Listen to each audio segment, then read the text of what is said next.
మనలో చాలామంది ఏదో సాధించాలని కలలు కంటూ ఉంటారు. కానీ ఆ కలలను నిజం చేసుకోవడానికి, ధైర్యంగా అడుగు ముందుకు వేయడానికి భయపడుతూ ఉంటారు.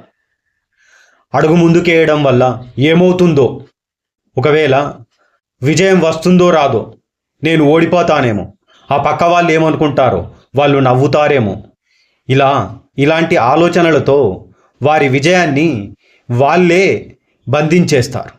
ఇలాంటి అనుమానాలతో అక్కడే ఉండిపోతారు. ఇలాంటి భయాలతో ఎంతకాలం భయపడతావు?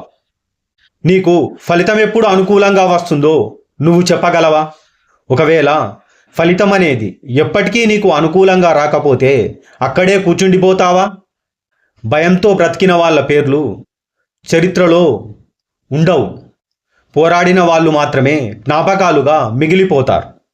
మనం ఒక ఉదాహరణ చెప్పుకోవాలి అంటే, మహాభారతంలో అభిమన్యుడు పద్మవ్యూహంలోకి వెళితే తిరిగి రాలేనని తెలిసినా అందులోకి వెళ్ళడానికి భయపడలేదు. అతను ఫలితాన్ని గురించి ఏమాత్రం ఆలోచించకుండా తన ధైర్యాన్ని మాత్రమే నమ్మి పద్మవ్యూహంలోకి వెళ్ళాడు. మన జీవితానికి ఇదే గొప్ప పాఠం. మన కథ కూడా చరిత్రలో రాయబడాలి అంటే మన పోరాటం కష్టమని తెలిసినా ధైర్యంగా మొదలుపెట్టి అడుగు ముందుకేయాలి. ఫలితం అనేది మన చేతిలో లేకపోవచ్చు, కానీ ప్రయత్నం మాత్రం మన చేతిలోనే ఉంది.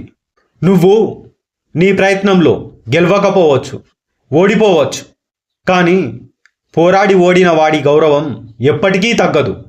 ఈ ప్రపంచం నీ ధైర్యాన్ని చూసి కొన్ని రోజులు నిన్ను గుర్తుంచుకుంటుంది. గుర్తుంచుకో, జీవితం ఎప్పుడు కంఫర్ట్ జోన్లో సేఫ్ గేమ్ ఆడేవాళ్ళని ఎప్పటికీ గుర్తుంచుకోదు. రిస్క్ తీసుకున్న వాళ్ళని, తమ కలల కోసం చెమటని రక్తాన్ని నీరులా చిందించిన వాళ్ళని మాత్రమే గౌరవిస్తుంది. కాబట్టి నీ భయాన్ని దాటి నీ ప్రయత్నాన్ని ప్రారంభించు. అవకాశం కోసం ఎదురు చూడకుండా నీ దారిని నువ్వే సృష్టించుకుంటూ ముందుకు కదులు. అభిమన్యుడిలా నువ్వు కూడా చెప్పుకో నీ మనసుకి నువ్వు, నేను వెళ్తున్నది పద్మవ్యూహంలోకి కాదు, నా చరిత్రను రాయడానికి, కాలమిచ్చిన ఆహ్వాన పత్రను అందుకోవడానికి వెళ్తున్నానని తెలుసుకో. నీ దారి కఠినమైనదని ఆలోచిస్తున్నావా? అది మరీ మంచిది. ఆ కష్టమే నీ కథను మరింత గొప్పగా రాసేలా చేస్తుంది.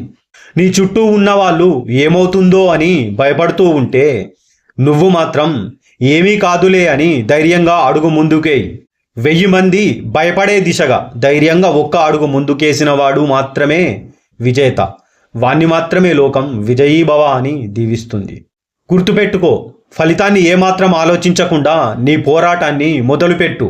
నీలో భయం ఉంటే నీ భవిష్యత్ అనేది ఎప్పటికీ నీ చేతిలో ఉండదు. నువ్వు ధైర్యంగా అడుగు ముందుకేస్తే ఈ ప్రపంచం, ఈ కాలం మొత్తం నీకు అనుకూలంగా మారిపోతుంది.